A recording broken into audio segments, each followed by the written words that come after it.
Hello Santaquin City residents, this is Ben Reeves with your question of the week. I'm honored to be your city manager, honored to answer these questions. Keep those questions coming to questions@santaquin.org. This week's question is with regard to taxes and where do your tax dollars go, especially in relation to your local government. People pay essentially three main types of taxes. They're income taxes, your property taxes, and your sales taxes. Income taxes go to the federal and the state. In fact, most of the tax revenue that we receive actually does go at the federal level. A significant amount comes to the state as well as the county, and then eventually a small portion comes to Santaquin City. And yet the services that we receive and enjoy each and every day are actually mostly felt at the local level, from the safe community that we live in with our public safety to the clean drinking water that you enjoy each and every day with our public works. All of those essential services, from parks to leisure services, recreational programs, library, everything that we enjoy is really at the local level. And yet the dollars that we receive are actually quite small in proportion to the federal and state government.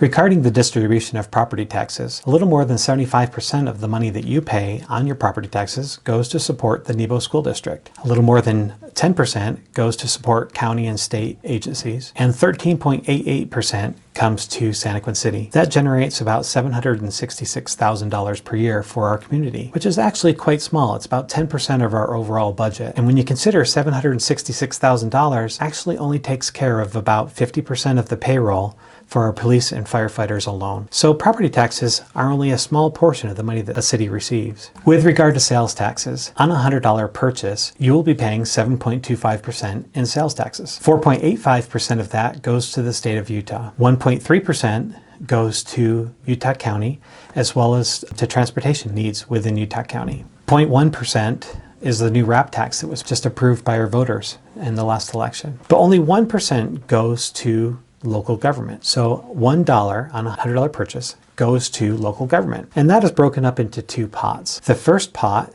is accumulated with all the purchases throughout the state of Utah and is divided up amongst all the cities within Utah based on population. The other 50%, goes to the point of sale community. So if you make a purchase in Payson or Spanish Fork or Orem, that 50% stays there to help build their roads, their parks, and their community. That is why we stress so much the importance of keeping local dollars local, making purchases here within Santaquin if at all possible. We know that that can benefit our community so much when we keep local dollars local, not only to grow our business base and to grow our local businesses, but to keep our community thriving and to keep our property taxes low as possible as a community. We consider the funds that we receive to be extremely precious. We know that it's very difficult to pay taxes, and so we want to be extremely protective of those dollars and stewards of the public trust. We use those dollars to provide you the essential services that you need to make living in Santaquin great. Again, I want to thank you for asking your questions. Keep your questions coming to questions@santaquin.org. Have a great week.